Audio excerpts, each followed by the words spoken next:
It's been an exciting week for the Department of Religion. On Monday, the chaplain of Stanford University, Scotty McLennan, provided an overview of religion in the West, contrasting the Eastern Seaboard experience of 17th and 18th century authoritarian, elite-educated colonial religion with the West Coast's much older 15th century experience dominated by Catholicism and free thought individualism. Rather than westward ho, in California, the ethos, he suggested, was more eastward ho, with open arms to the peoples, cultures, and religions of Asia, especially Hinduism, Buddhism, Sikhism, Jainism, and others. On Tuesday, John Wigger helped us understand the missionary zeal and phenomenal growth of Methodism in American history, which includes the founding of Chautauqua. Methodists established a new type of clergy, or non-college educated clerical cohort, new patterns of church meeting and governance, the class meetings, and perfected the art of massive church growth through outdoor camp meetings. On Wednesday, Professor Tink Tinker didn't so much speak as much as he breathed upon us wise, courageous words about Indian experiences of the settlers' movement west, of conquest, of appropriation of land. He offered a poignant and personal reflection on our collective debt to Native Americans, affirming the power of indigenous spiritualities, and reminded us of the painful complexity of attempting to achieve justice and reconciliation in light of this tortured, and he emphasized, tragic history. Yesterday was Pioneer Day for Latter-day Saints, and Patrick Mason spoke to us about the evolving world of Mormonism, a small community that began in nearby Palmyra, followed a charismatic leader to Missouri and on to Salt Lake City. And among its many expressions of renewal, innovation, and invention are communitarianism, block voting, and plural marriage, all of which stirred controversy about its status as an authentic religion. But a member of that church, as we all know, has run for president of the United States, and the reach for assimilation and acceptance is certainly underway in earnest. I must observe that the father of this week's very gifted chaplain, Peter Marty, is the extraordinary church historian Martin Marty.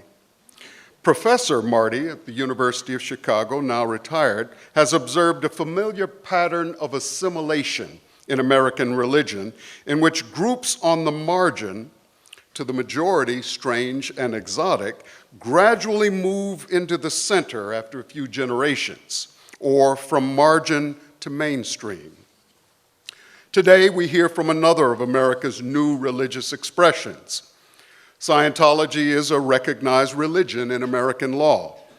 Scientologists have received protection under the First Amendment and federal statutes like the Religious Freedom Restoration Act, the Civil Rights Act, and its many derivative laws and regulations that prohibit religious discrimination.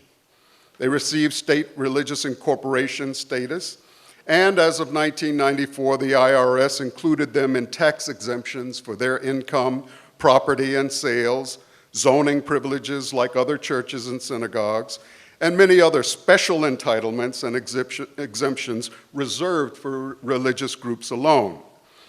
Now, many of the groups we've heard and learned from this week are not popular, but popularity is not the test for inclusion in a serious exploration of the sociology of contemporary religion. And so we hear today from our distinguished guest, Sylvia Stanard, Deputy Director of the Church of Scientology's National Affairs Office. The office, located in Washington, D.C., is the national headquarters for the church's humanitarian initiatives and public policy work, liaising with federal government, embassies, and non-governmental organizations. As part of a military family, Ms. Stanard lived throughout the U.S. and in France during her early years, settling in Virginia for her father's last tour of duty at the Pentagon. She joined the Church of Scientology in 1975, became a licensed and ordained Scientology minister, and has toured throughout Europe, Australia, and the United States on behalf of the church. Ms. Stanard has been a tireless advocate for human rights and religious freedom, working under the banner of the church. She's testified in Congress in support of patient rights in Geneva at the UN Commission on Human Rights against human rights violations in apartheid South Africa, and regularly collaborates with Congress on religious freedom and human rights issues. She's appeared on numerous TV and radio programs to represent and discuss the Church of Scientology, as well as ethical and social issues of the day. Having researched and exposed the use of chemical and biological weapons against American citizens as part of CIA and US military mind control programs in the 1980s, Ms. Stanard has been quoted in the media internationally as advocating for policy change permitting soldiers the right to refuse experimentation. She's also contributed to the passing of the Hate Crime Statistics Act, the Church Audit Procedures Act, the Taxpayer Bill of Rights Act, the Religious Freedom Restoration Act, and the Second Chance Act. A regular volunteer at the DC jails, she has volunteered at the Pentagon after 9/11, as well as following the Katrina disaster and Haiti earthquakes. This is her first visit to Chautauqua. She's joined by her husband, John Stanard, who's Director of Social Betterment for the church, engaged in improving education, drug rehab, and criminal rehabilitation. The title of Ms. Stanard's lecture is Scientology's Place in the American Religious Landscape. We are most grateful to the Eugene Ross McCarthy Memorial Fund, which provides funding for this week's Interfaith Lecture Series. Chautauqua is a forum for ideas, for the respectful presentation of ideas, questions, and comments. We look forward to that respectful exchange following her presentation. So please join me in extending a very warm Chautauqua welcome to Sylvia Stanard.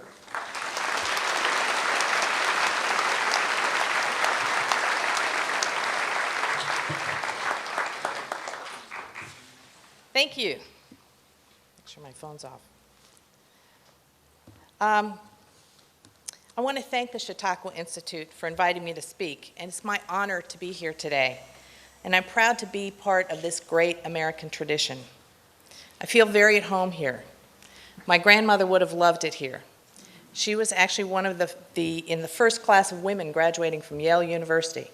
And she taught me throughout my life that continuing education and lifelong learning is very, very important. So I'm very happy to be here, and it fits with my beliefs and my thoughts. I also ran into Peck and Clark streets, my grandmother being a Peck and my grandfather being a Clark. I feel like it's a family reunion here. So thank you again. So I appreciate also that you're here and interested and willing to listen to me talk and find out what is it about Scientology and its place in the American religious landscape, in particularly the Western culture. I've been a member of the church for 39 years, so I'm pretty familiar with Scientology and can answer many of your questions. But to understand Scientology and its roots in the American West, you have to understand the founder of Scientology, whose name is L. Ron Hubbard. Hubbard, or Ron, as he said to call him, was a child of the American West, though he roamed the world in pursuit of his passion for understanding mankind and the human condition. In the first part of my talk, I'm going to give you a background about Hubbard's life, and then I'll give you some of the basic beliefs about Scientology and what the church is doing in the world. Scientology is a religious and philosophical system that originated in the United States with the writings and research of Mr. Hubbard. His own boyhood experiences in the American West provided space, freedom, and access that allowed expression of his self-determinism. That concept of space and freedom helped to influence Scientology. The goal is total spiritual freedom. So let me start at the beginning. Hubbard was born in 1911 in Tilden, Nebraska, and shortly after his birth, his family moved to a ranch in Oklahoma and then on to Montana. In Montana, he was riding horses by the time he was 3.5 years old. And to me as a parent now, I would be shocked. I'd be terrified. But then, that was very common. In fact, I looked up the derivation of cowboy and found in many dictionaries, it was really interesting. It comes from cow and boy. And in the American West, Most cowboys started when they were 12 to 14 years old. So he really grew up in a time period when it was really very much growing up early, being very responsible, and getting things done. His mother also taught him to read at a very early age, and he was homeschooled by his mother. And he was unique in that he was able to be reading the classics at 7 years old. So he was also an avid learner throughout his life. The very first influence on Mr. Hubbard was that Ron befriended the Blackfoot Indians near his father's ranch in Montana. And he became very close with the medicine man there, whose name was Old Tom. And Old Tom introduced Ron to spirituality and Indian culture. Ron became an official blood brother to the Blackfoot tribe at 6 years of age. In fact, later in his career, he was a very famous author, but his first published fiction book was a landmark Western story called Buckskin Brigades, and in 1937, he wrote this book, and it's a very unconventional portrayal of Indians at that time, which portrayed their mores, sensibilities, and culture. In the time of Hollywood, where it was at that time, the cowboys were always the good guys, the Indians were always the bad guys, and the cowboys always won and wiped out the Indians. This book, again, written in 1937, portrayed the Indians as the good guys.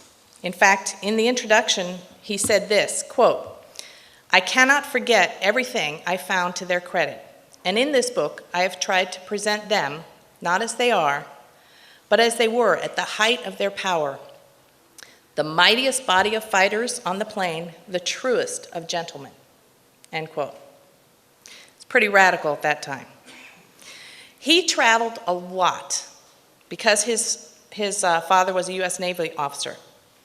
So those of us who are similar Navy brats or were in the Navy or in the military yourself, you know about traveling a lot as part of your career. So when he was 7, he went on what he called an automotive adventure with his grandfather from Helena, Montana to Portland, Oregon in a Model T Ford. He talks about frequent tire changes and not seeing another human being for hours at a time. The wide open spaces, which were really wide open at that time, still are, but really wide open at that time, greatly impacted him.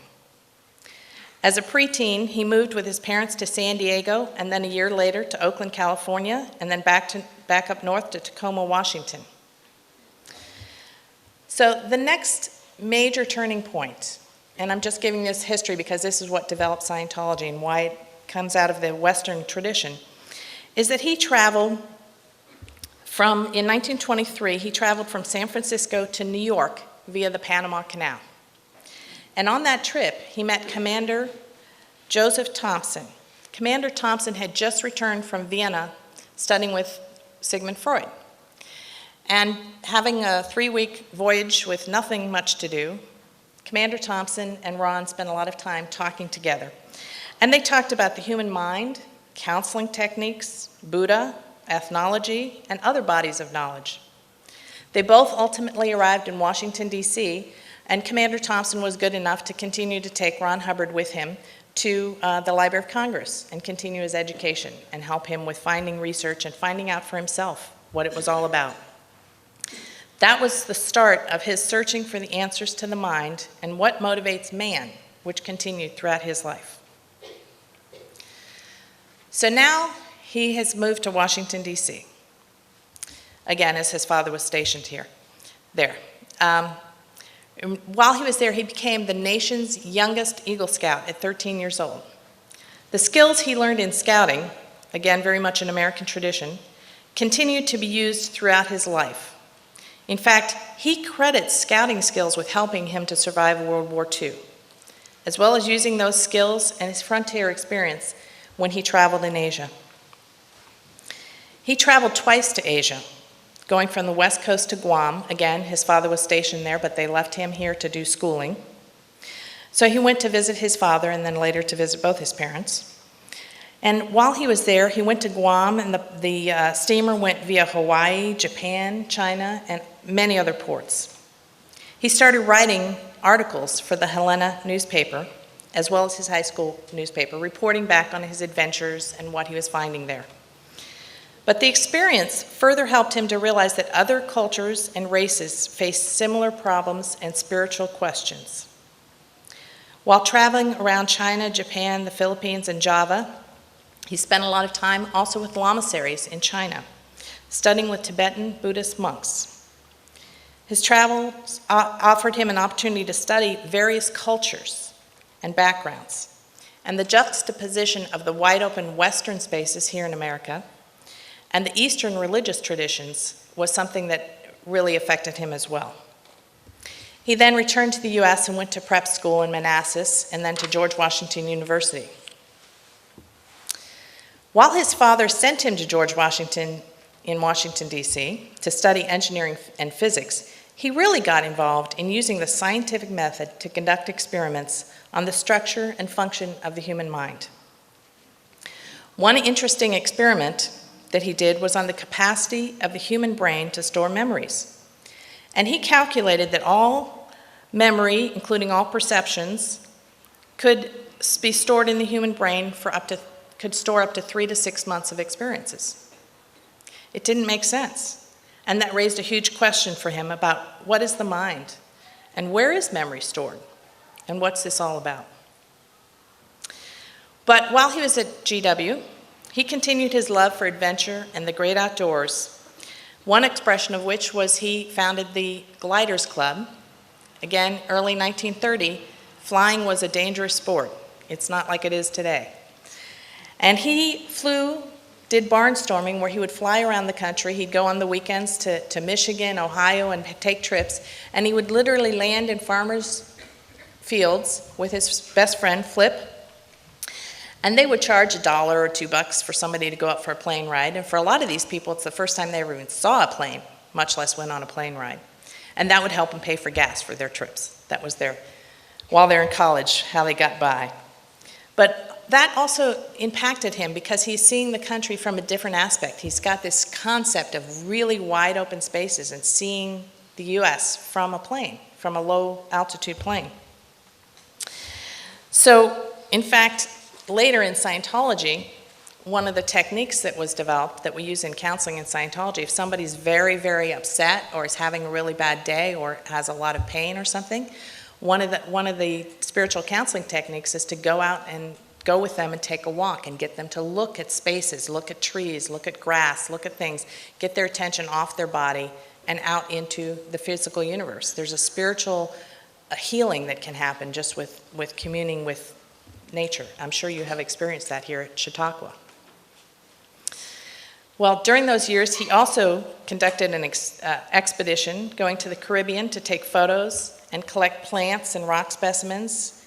And he also played an important role in the first mineralogical study of Puerto Rico. But all the time he was doing this, he was really investigating diverse cultures and beliefs, including voodoo and other religions. He was really looking for the common denominator about man. So, leaving Washington, he became a professional writer in the 30s and the 40s to support himself and help fund his research into what was to become Scientology. He wrote in 5 genres, including science fiction, fantasy, western, adventure, and even romance. He wrote from his experience and travels and applied the same scientific method to his research in man and the spiritual world. There's a quote here I want to read to you, which I find very compelling. He says, "To know life, you've got to be part of life. You must get down there and look. You must get into the nooks and crannies of existence, and you must rub elbows with all kinds and types of men before you can fully establish what man is. I lived with bandits in Mongolia and hunted with pygmies in the Philippines. As a matter of fact, I studied 21 different primitive races, including the white race. And my conclusions were that man, regardless of his state or culture, was essentially the same. That he was a spiritual being pulled down into the material. And I concluded finally that he needed a hand." End of quote. So in 1941, he was also an adventurer and a member of the famed Explorers Club, but he received his master's license to captain any vessel in any ocean and was also commissioned as a lieutenant in the Navy Reserves. World War II broke out and interrupted his research, and he became an active duty officer and served in both the Atlantic and the Pacific. He commanded the PC-815, a submarine chaser, was a navigation officer on the USS Algol, helping to get supplies to MacArthur, and he attended the U.S. Navy School of Military Government at Princeton University. At the end of the war, he was suffering from hearing loss and other physical problems from his wartime experience, and he was sent to Oak Knoll Naval Hospital in California. Though his training and research had been interrupted by the war, it was revived again, and he started experimenting with counseling techniques to help his fellow patients. Most of them were former American POWs returning from Japanese prisoners of war camps. What he developed there ultimately became Dianetics. Dianetics is the precursor to Scientology. And Dianetics comes from dia, meaning through, and nous, the mind. He was studying the mind and what the mind can do to the body. He was a philosopher and a theologian in the American tradition. He's not considered a prophet or holy by us and says that he's just a man. Indeed, all the writings are solely from L. Ron Hubbard, his writings and his recorded lectures, but he paid tribute to a number of other thinkers and influences. Hubbard said that, quote, "Acknowledgement is made to thousands of years of thinking men without whose speculations and observations the creation and construction of Dianetics would not have been possible." He then lists a few Greek and European philosophers, but he credits many Americans, including Thomas Paine, Thomas Jefferson, William James, William A. White, Will Durant, and, quote, "My instructors in atomic and molecular phenomena at George Washington University and at Princeton," unquote. So Hubbard continued to test his theories on different people. He went to Savannah and counseled what was called, quote, charity patients, which was mostly African Americans and women. He counseled fellow scriptwriters in Hollywood, and they went to New York and counseled longshoremen. He was looking at different types of people, and is there any difference? He then wrote the book Dianetics, The Modern Science of Mental Health, which was published in May of 1950. And in the book, he explained how to do one-on-one counseling from the book with your friends and family and help people, yourselves. He fully expected to go on another expedition and had another expedition lined up with the Explorers Club. But it turned into a New York Times bestseller for weeks and weeks and weeks. It was almost 6 months on the New York Times bestseller list. And he was getting literally bags of mail at his home every day. So he changed his mind and thought he needed to stay home. So he helped to create the early Dianetics Research Foundation in Elizabeth, New Jersey. And I know I haven't talked about Scientology yet, but I'm getting there. I'm just giving you the history so you understand where it came from.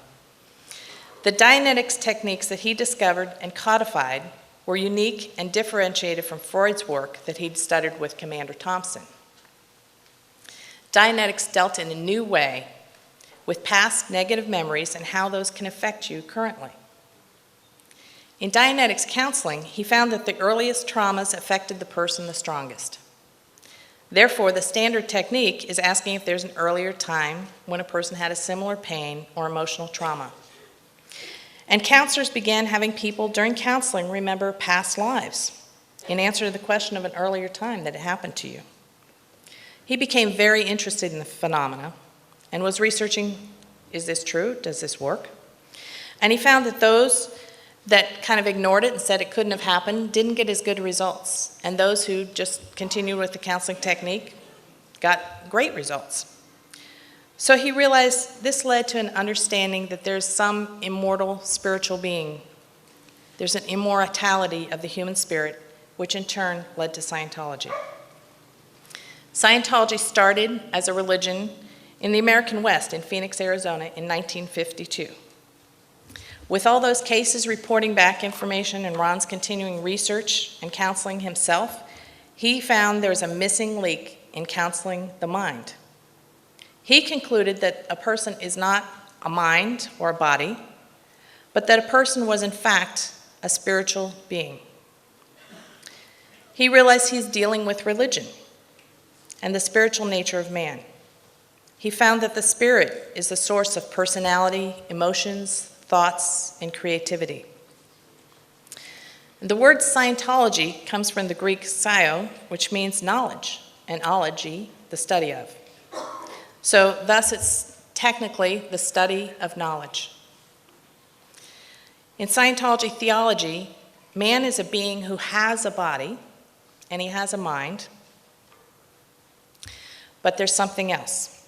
So to illustrate, if you get the concept or get a picture of a cat in your mind, and you look at the cat,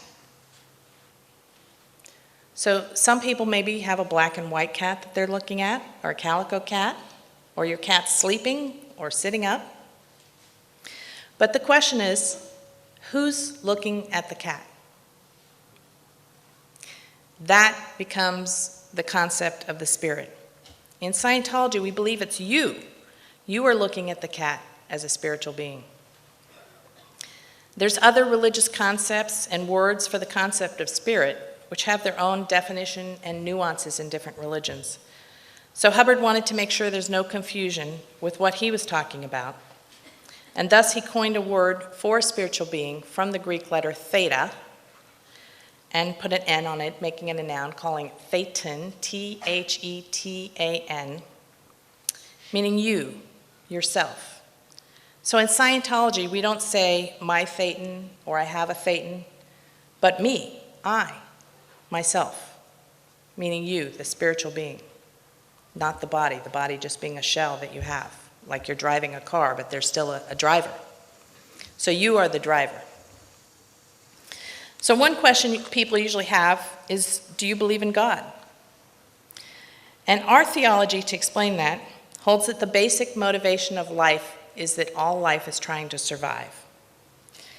And what he did is he divided life drives into 8 drives.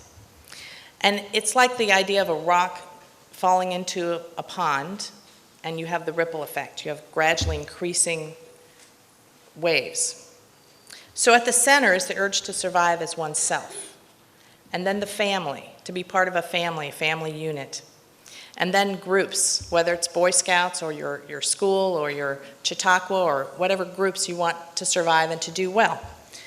And then all of mankind, wanting to realize that all of mankind affects your survival. And then growing out from that, plants and animals, the physical universe, the chairs you're sitting in, this podium. And then the 7th is the spiritual dynamic, which for us includes all spiritual things like music and things that uplift you spiritually are all part of the 7th dynamic, the aesthetics and spiritual dynamic. And then the 8th dynamic we call the supreme being. And we're different in other religions in that we're very self-determined. And Mr. Hubbard said that's for the person. It's a very personal, it's very individual to determine what is the supreme being for you. So in Scientology counseling and in study and training, a lot of it is devised to bring you and make you more aware of all these things and to realize for you what is the supreme being. And one thing that, another quote from Mr. Hubbard is, he says, Scientology is organized from the viewpoint of the spirit and contains a precise and usable definition of the spirit and charts and studies and is capable of changing the behavior of the spirit. The science is formed in the tradition of 10,000 years of religious philosophy and considers itself a culmination of the searches that began with the Veda, the Tao, Buddhism, Christianity, and other religions, end quote.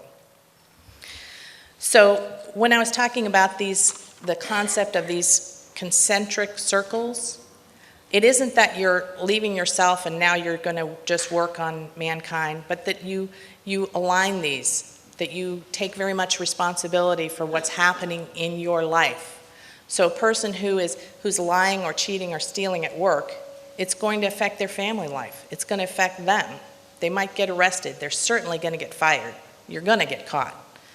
So the concept is you keep these urges and life forces and life drives aligned. And what that does for Scientologists is it makes us very also conscious and aware of all of mankind and of our communities. In fact, you can't really call yourself a Scientologist and not be involved in the community. Whether you're volunteering at the jail like I do, or you're volunteering helping to educate children, or you're working with helping to get people off drugs, whatever, it's very much a doing this religion. We're very involved in the community. So one part of this talk was also to talk about the innovations. And I'll get into the innovation aspect here now. Because we're a 20th century religion, we're very fortunate to have the innovations that make it possible that Mr. Hubbard had the foresight in the 50s and the 60s as he was doing more research and lecturing around the world, as he recorded all of his lectures. So there are 18 fundamental books in Scientology and almost 4,000 lectures that are given on all kinds of topics. And all those lectures have now been put onto CDs and transcribed and translated into about 18 of the most major languages around the world. So any church of Scientology has these lectures in their library. So a Scientologist can go to the library at any time and say, what did he say about death? What did he say about marriage? What did he say about children? And you can really go find out and listen in his own voice. What did he say? And find out for yourself. So Hubbard emphasized self-determinism and personal integrity throughout his research. And in an article called Personal Integrity, he said, quote, "What is true for you is what you have observed yourself. And when you lose that, you have lost everything. Nothing in Scientology is true for you unless you have observed it, and it is true according to your observations." End quote. So Scientology is not forced on somebody. You study the materials and you go, that makes sense, that works for me. Or somebody could say, this is amazing, this totally makes sense, but I don't quite get this part, and I'm going to take it on faith, or I'm just going to ignore it for now, but okay. And then as you become more spiritually enlightened, you might go, yes, that does make sense, and that's right, or you may reject it and say, that doesn't work for me. But because Scientology is so much based on personal observation and spiritual betterment, our churches are open 7 days a week. So it's a little bit different of a method than most other churches that you're familiar with. We believe in lifelong learning. So the churches are open, as I said, 7 days a week, 9 till 9 at night. So people can come after work. Some people might come at night and study, or they might just come on the weekends, or maybe they come during the day because they work at night, or the schedule is worked out based on what a person wants to do, and there's individual courses that people can do that help them to become more spiritually aware about something, or they get one-on-one counseling with somebody else, or they help counsel somebody else. And the other concept is, again, this comes from the religious philosophy, and I did talk about it, but because we do believe that we are immortal spiritual beings, that has a really different aspect in that we believe we're immortal, so we're going to return to a new body after death of the current body. So one implication of that is that Scientologists, one, they're not sexist or racist, because a spiritual being doesn't have a sex or race. Another implication is, again, as I said, we're very, very conscious of what's happening in the environment, what's happening in the community, because we're the ones who are going to come back to it. You talk about you don't want to leave the pollution for your grandkids. Well, you might be coming back to it, is our view. So we're very conscious and very aware of it. We have programs to educate people about what are human rights using the Universal Declaration on Human Rights, which was written in 1948 by the United Nations. But many people don't even know it exists, much less what are your rights. Well, how can you protect your rights if you don't know what they are?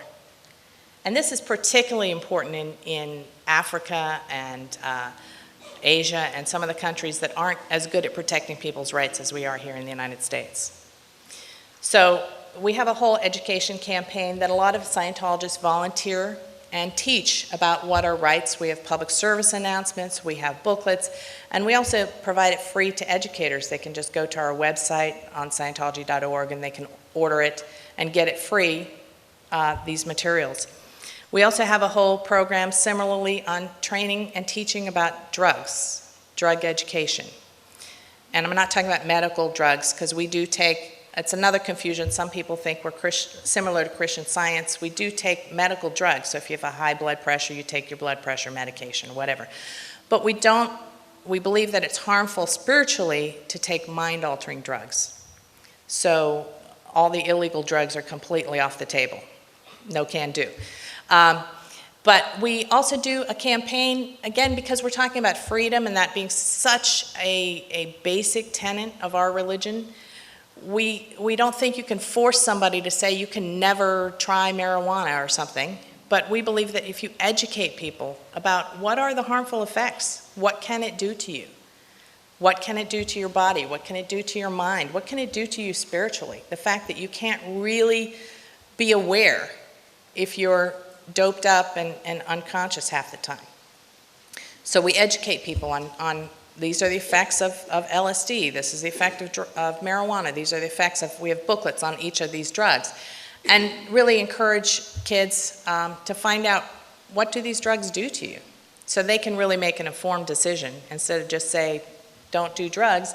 If you know that it can kill you on the first try, you might think twice. You know, and we've had a lot of success with people reading it and going, well, after I read the booklets, I kind of went, it's really not for me. I kind of thought it might be interesting, but I realized it's a trap. So that's something that we're very involved in. We also have a whole campaign to teach people about, well, we also do disaster response, and we've responded to every major disaster since 9/11. We have a volunteer disaster program that goes out, like after Katrina and the tsunami. We had over 1,000 people after the tsunami in Indonesia. So it's being very responsible and taking responsibility, and yet an individual Scientologist who's in the middle of nowhere might not be able to come to the major churches and work as a volunteer with this, and they might get involved in their local community doing things to improve the community, whether it's helping at the library or helping with education. But again, as I said, the whole concept, the concentric circles concept, and aligning these areas of your life, if you're not doing something for the community, if you're not doing something to improve mankind, if you're not doing something to improve groups, you're not expanding yourself spiritually. So that's a religious concept that is very important to us. You're not going to get to really being able to experience the Supreme Being and full spirituality if you're ignoring the people who are starving to death in your front yard. You know, it's just very hard to get there if you ignore that. So we also have had trials and tribulations throughout our history since 1950, and as all new religions have. And people sometimes ask me, well, why do you get attacked, or why did this happen or that happen? And I have to point out that historically every new religion has been attacked. We're fortunate that we're not like the Mormons, that we're being hunted with guns in the army, or the early Christians realized that even 300 years after Jesus Christ, they were still being, thrown to the lions. So at least our battles is in the median, not in the gladiator cage. So we're a little bit fortunate on that. But so we've really worked with banding together with other religious groups. And in Washington, D.C., we're part of a group called the International Religious Freedom Roundtable. And there's actually over 100 religious groups that normally wouldn't get together at all, from the National Association of Evangelicals to many Jewish groups to a lot of Muslim groups, the Mormons, the Scientologists. It's quite an eclectic mix of people that get together. But we get together to fight together for international religious freedom and religious freedom issues, because we think that it's important for everyone.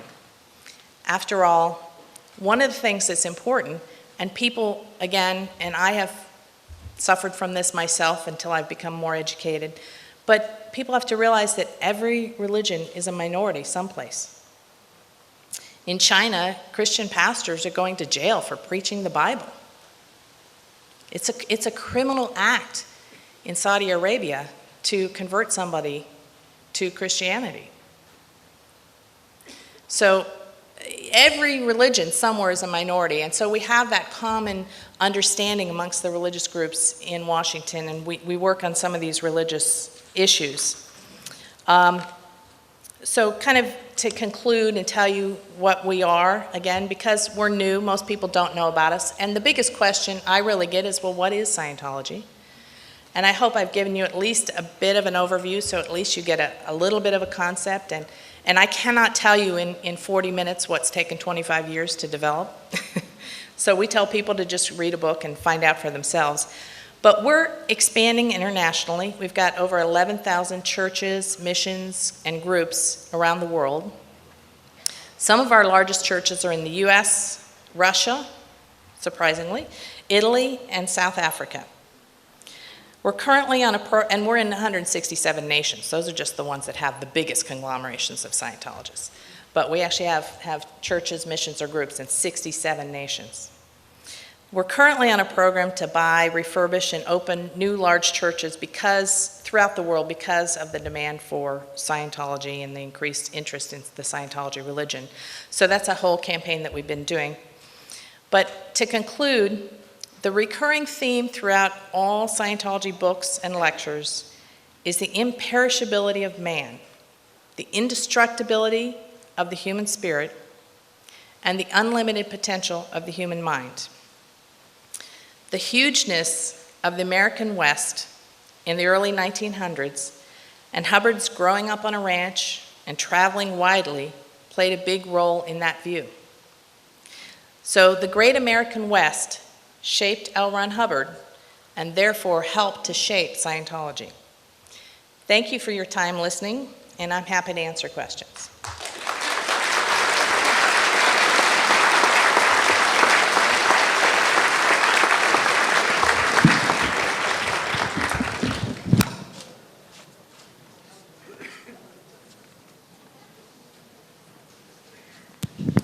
Okay, good.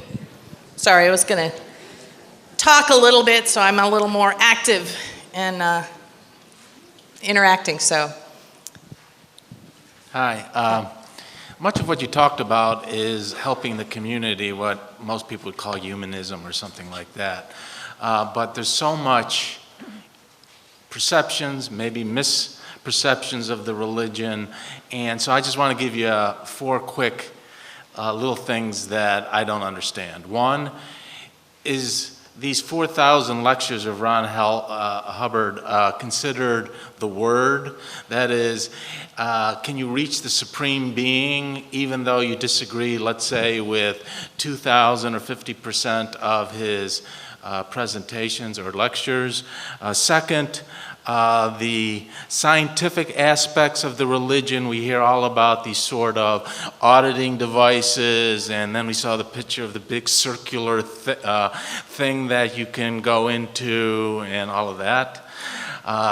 Next, do you have to pay for these programs as you go up take the different programs? Is it like a university and you pay?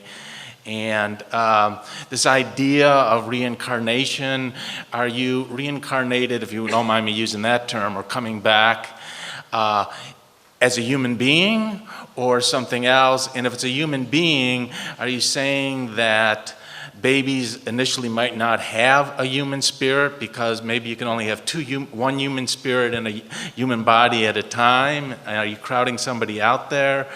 That's a good question. Okay. Good question. Thank you. Hopefully I'm going to remember all 4 of them. So first, let me start with the last one because that sticks the most in my mind, and I find it personally the most interesting.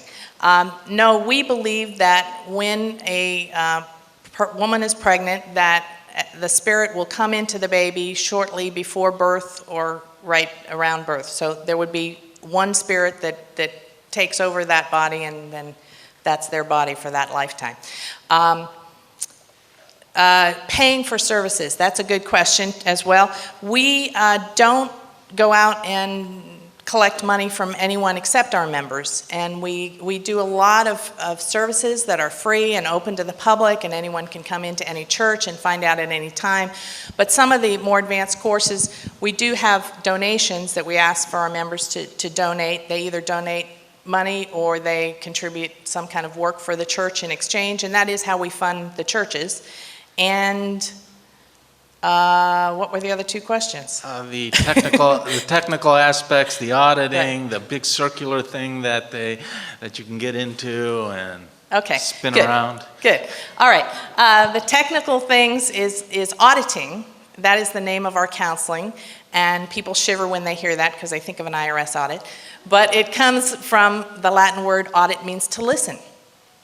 So it's our term for our listening and our counseling. And that is a counselor who's sitting there listening to you. And one thing that's different about our counseling is the counselors never will tell you what to think.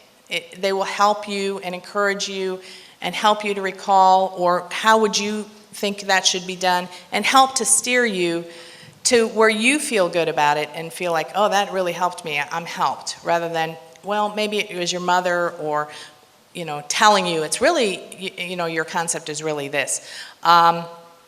This thing you talked about I'm not sure where you saw that, but there is a new program that just opened in Florida, which is just dealing with perceptics. So that's just a thing of knowing kind of east and west and helping a person to help with perceptics. And I haven't done it yet, so I can't tell you much about it because I don't get it myself.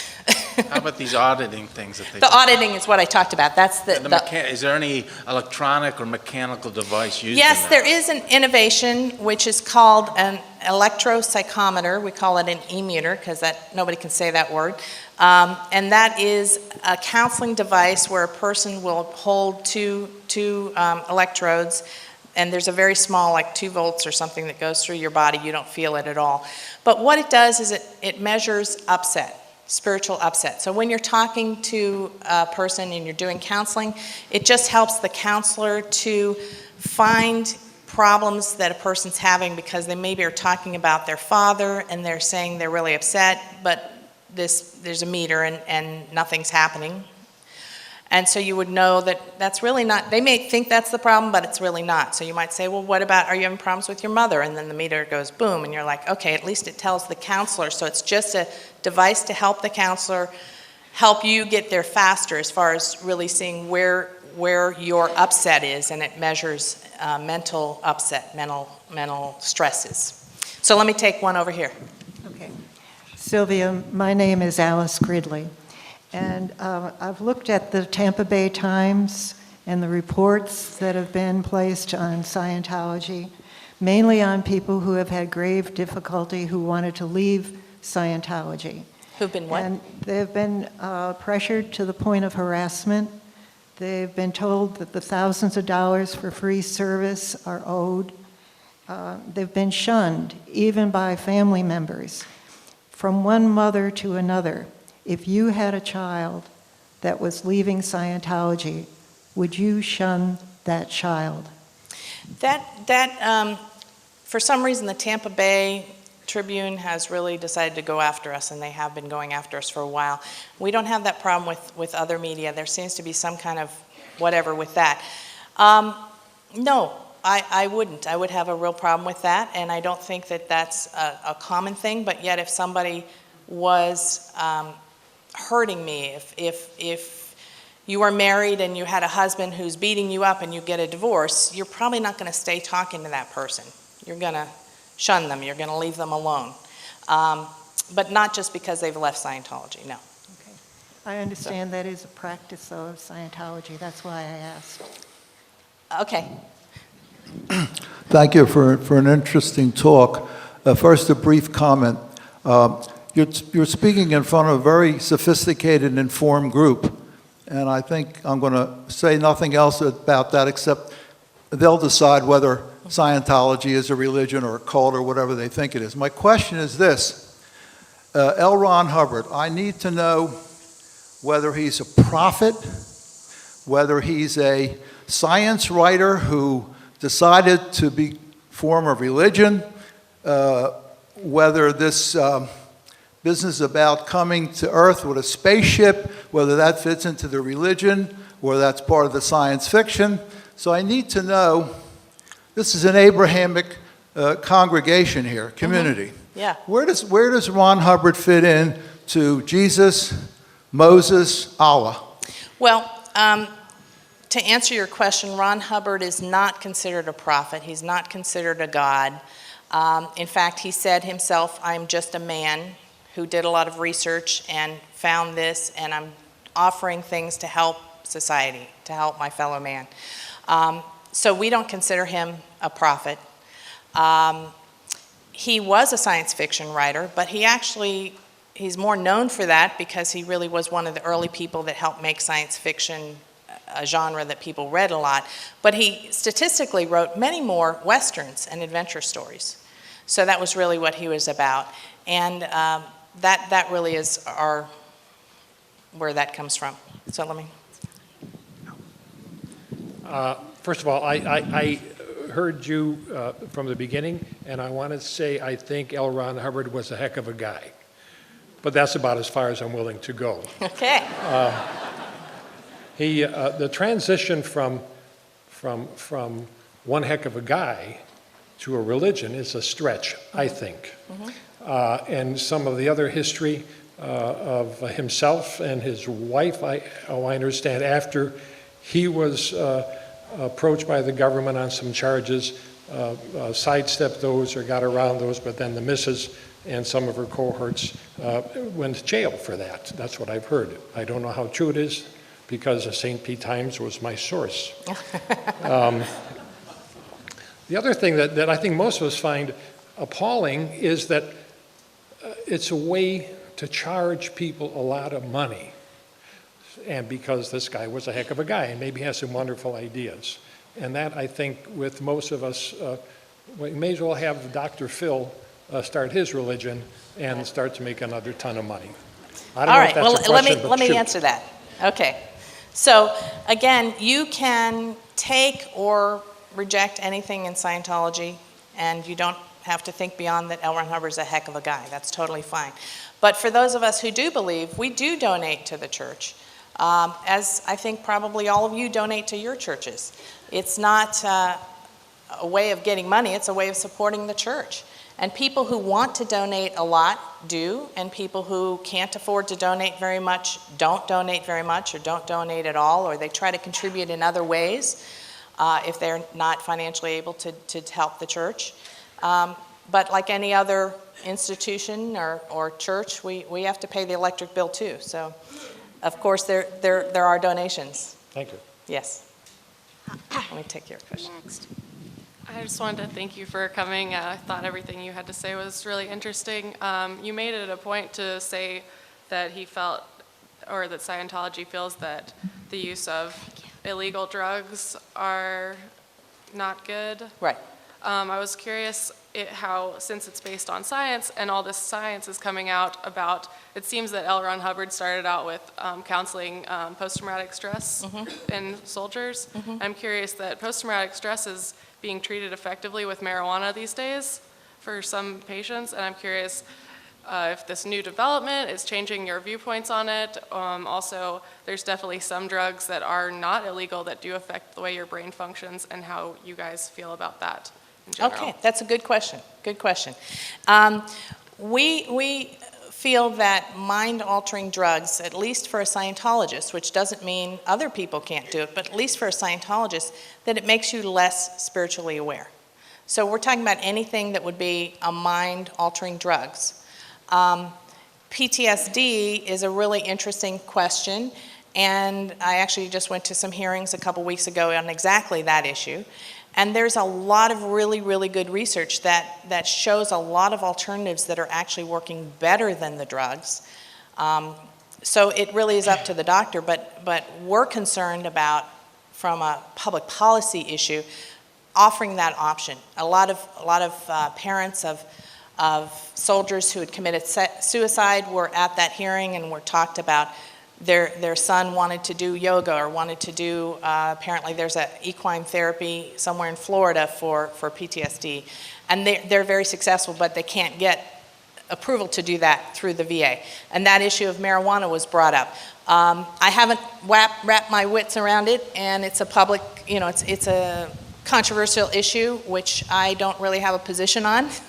But I think, they need our support and our love, and I think there's a lot that can be done for soldiers and for PTSD other than just putting them on drugs that are causing suicide, because they have, right now there's 22 veterans a day that are committing suicide. It's shocking. 22 a day. Wow. It's a lot. And what's interesting is that most of those are on these wild cocktails of drugs. Again, I'm talking about this hearing that I was at.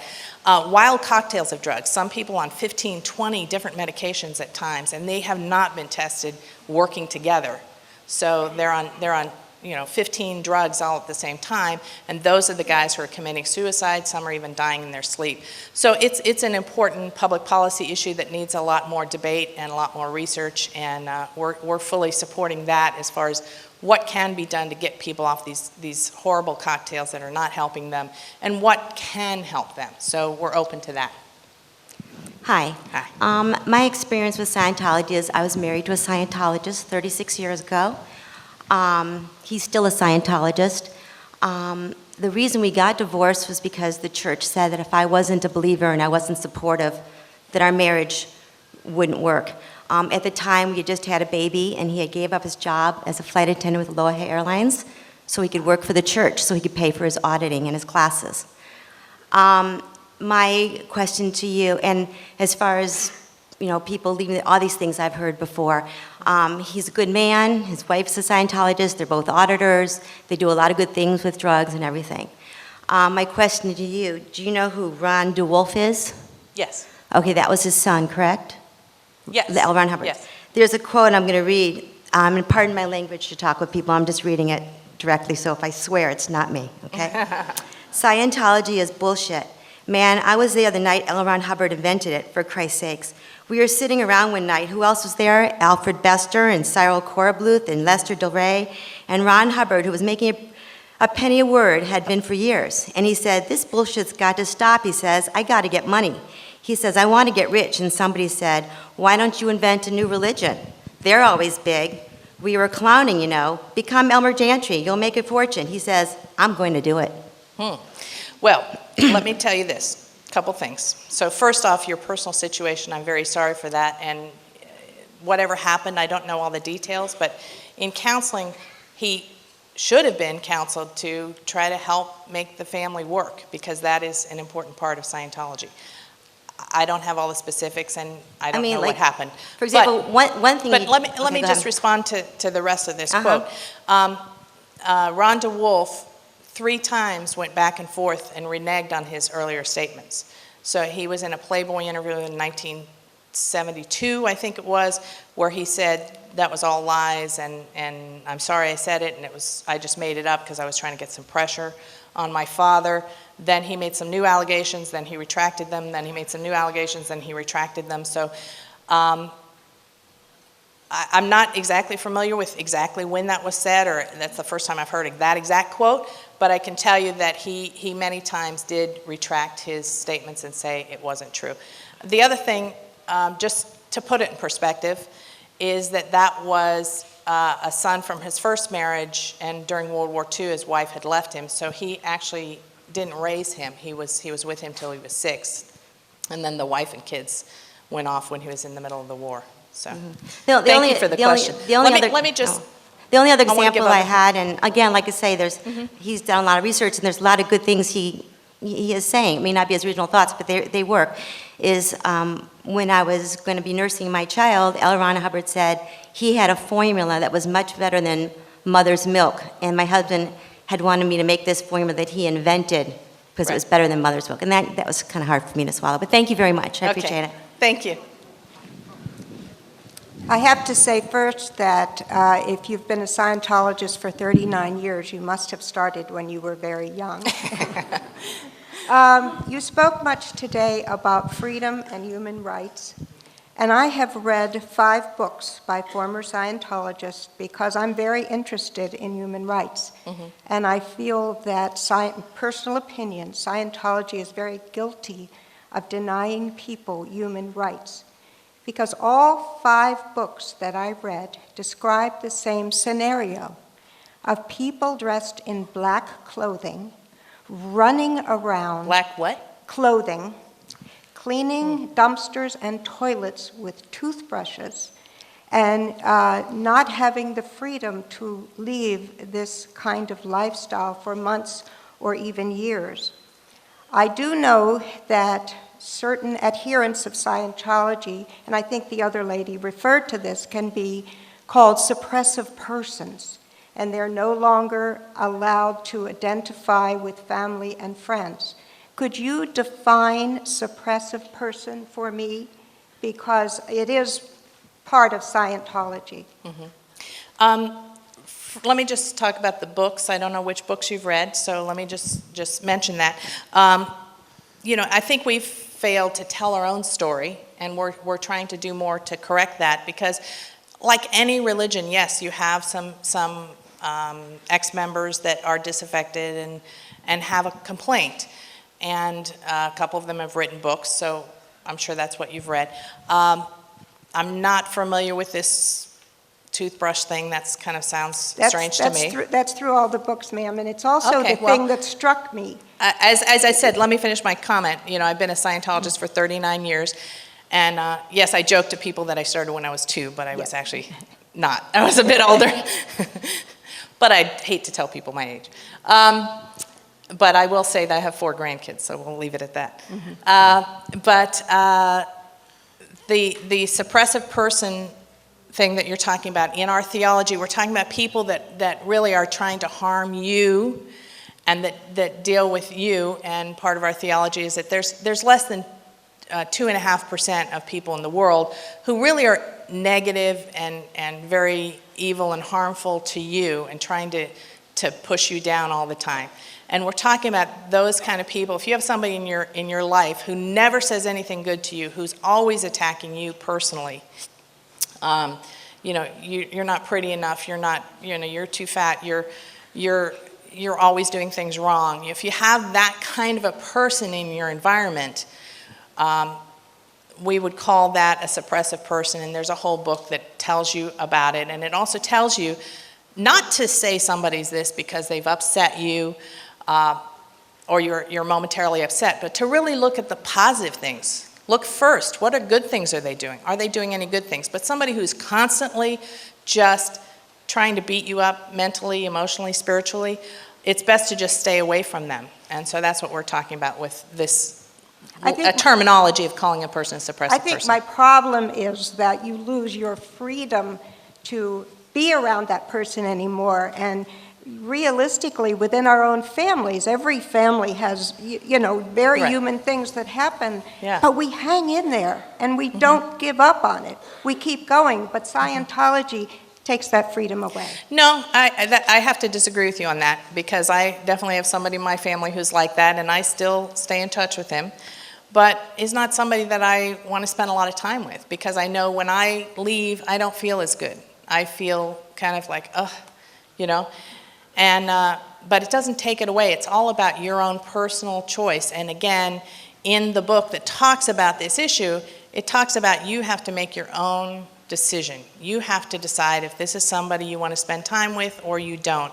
And it's up to the individual. This is a personal choice. The church doesn't say you have to. It's up to the individual to choose, are they going to spend time with somebody like that or not? And it's, you're free to do that. I appreciate your speaking. I would just encourage everybody to keep investigating. All right, thank you. Hello. I'm one of the leaders of the scientific group in the community here. And I personally would have less problems with Scientology if it had a different name, if it was something like Hubbardism or Dianeticism. Because when you talked a lot about research. Yes. And I have one simple question. What research did Mr. Hubbard do to show that spirits came back into bodies? and that people died and they came back and there's I just don't see the research for that, and it's not very scientific to me. Okay, let me answer that question.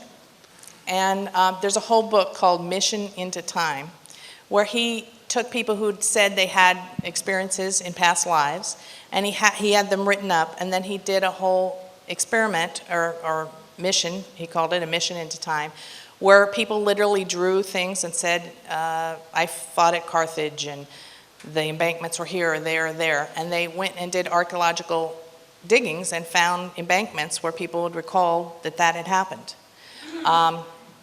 So that's what we're talking about when there's research, where he really kind of showed that this at least could be a strong possibility because they had previously unknown things were found as a result of that. It might be hard to publish that in a scientific journal. Yes. That's why we call it religion. Yes, ma'am. Thank you for being here. It's been interesting to hear about Scientology. I've never had a chance before, so I was glad. Mm-hmm. But in this lifetime, I am a woman. Mm-hmm. And I was a little put off by your use of, he studied mankind, mm-hmm. fellow man, mm-hmm. and I, when you could have, I thought, used the word human. Right. So I was really surprised at being a born-again feminist, mm-hmm. why you use that language. Yeah, I understand. And most of the quotes I read were written in the 50s. So at that time, he is talking about mankind as mankind, which was and still is the scientific, and it's now becoming more politically correct to call it humankind.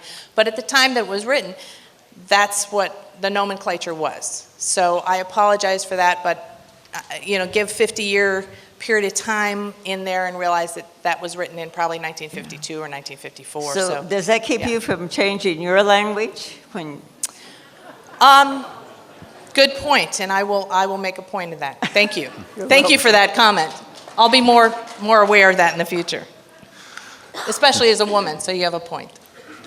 You claim that Scientology is based on some scientific principles, and also that the mission, the goal of the church is to enhance the individual's sense of freedom and spirituality. Right. How do you reconcile those noble goals with the fact that there's absolutely no scientific validation of something like the e-meter, and that despite your claim that it was only one newspaper that was out to get you, there are so many people who've been involved with the Church of Scientology who state that that involvement has had a devastating impact on them emotionally, financially, and spiritually?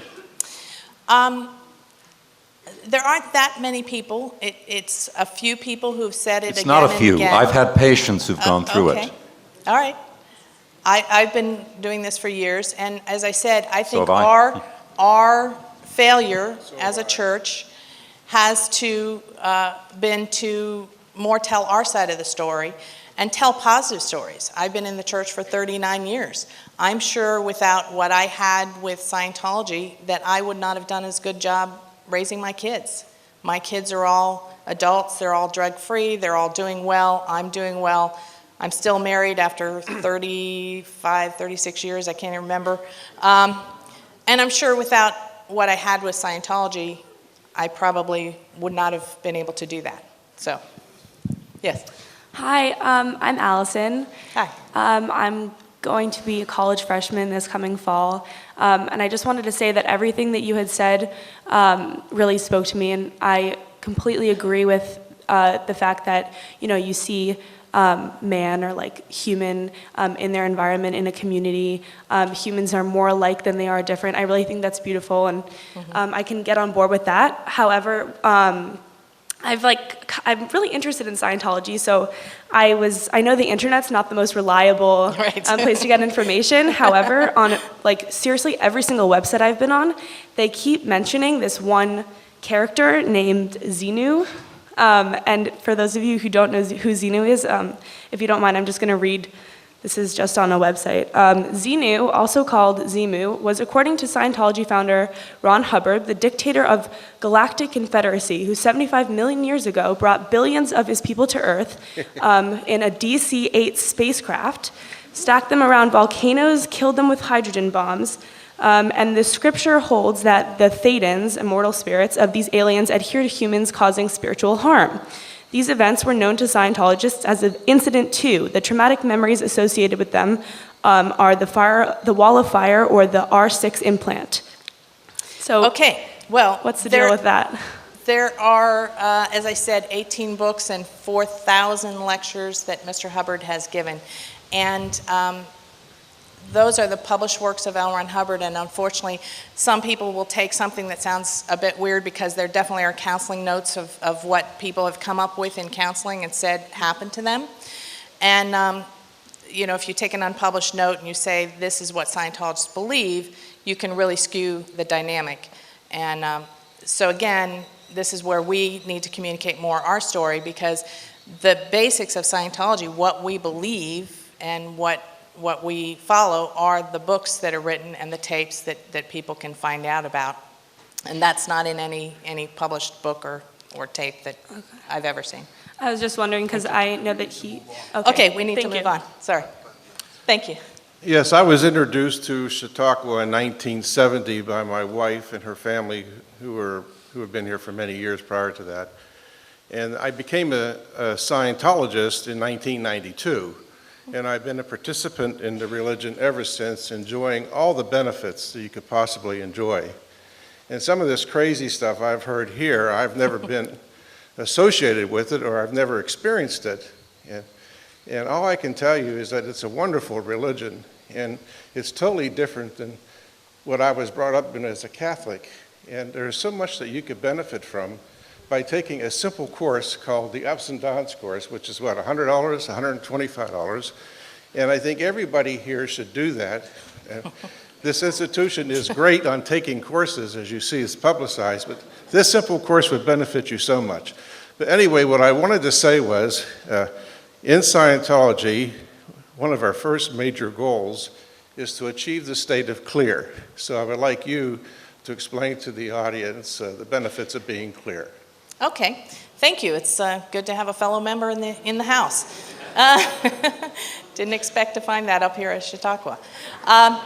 But clear, that's a very good point. And again, I was trying not to get too technical because it is very technical. And again, the thing I'm grasping with as a speaker and as a Scientologist, and when I do lectures or go on radio or TV shows, is it's 25 years of work and books and tapes, and new things were evolved and new things were talked about, and the concept of death and should you be buried or should you be cremated, and there's so many nuances and so many things to talk about that I can't talk about them all. But this is an important point, so I'm glad you brought that up. The state of clear in the book Dianetics is what the goal of Dianetics was, and what it is it's clear of your past memories that are controlling you. So it makes you more free so that you're not stuck in, you have that song or whatever that's kind of keeps rolling in your mind, or you keep remembering something that happened 15 years ago, or you're regretting what you said to a loved one, and you have attention on it and you're stuck on it. The idea is that with counseling to free those memories. You still remember them, but to free your attention from them so that you are clear or free to really create your own life and not be stuck with what has happened in the past.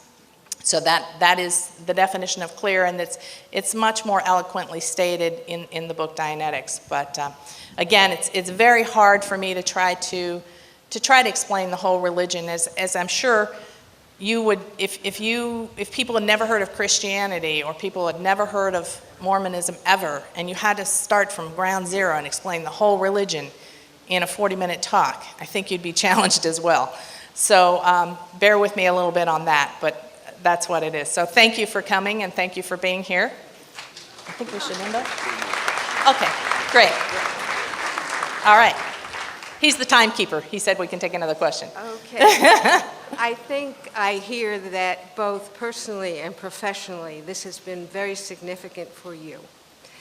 My experience with the Cult Awareness Network many years ago goes in an opposite direction from you saying that Scientology has not been present and presented its case enough, because your organization took the Cult Awareness Network, which does research on cults all over the world, which did research on cults all over the world, back to court so many times that it bankrupted them. So my question to you is, what is your organizational structure? What is your church religious structure?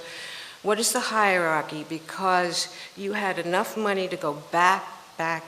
Well, let me say that the Cult Awareness Network, the case that you're talking about was Jason Scott, who was, I believe, a Christian who was physically kidnapped and held against his will for several days. I can't remember if he was a Christian, but he was not a Scientologist. It was not a Scientology case. It was him suing the people who'd held him physically against his will for days and days at a time, and he won a case which resulted in the group going into bankruptcy.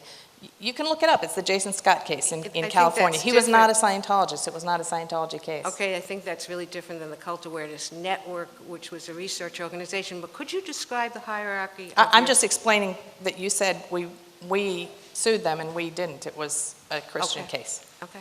Yeah, the hierarchy is basically the churches are all independently organized, independently incorporated. They run their own board of directors, run the churches in each area.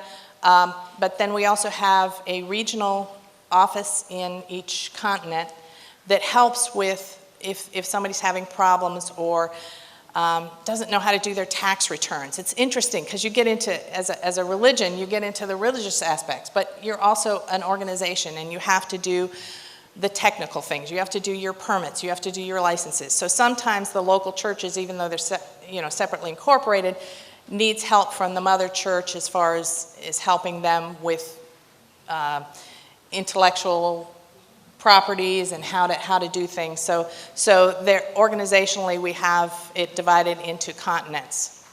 So Africa is a continent, and Europe, and these different continents. And they are there as a resource to help.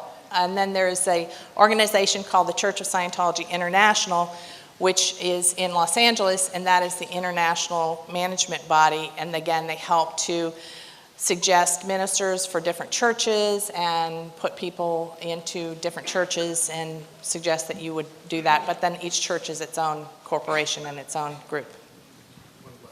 Okay, this is the last question. Thank you. I had, oh God, I don't know where to start. I had read in one of the more responsible newspapers that during 9/11, Scientologists went down to the area in which this had happened and presented themselves as mental health workers, including shirts that said that they were from the National Mental Health Organization or something that sounded very similar to that. Be that as it may, whether or not that you believe this is to be true, I happen to believe it to be true because I read it in the New York Times. Okay. The quick question is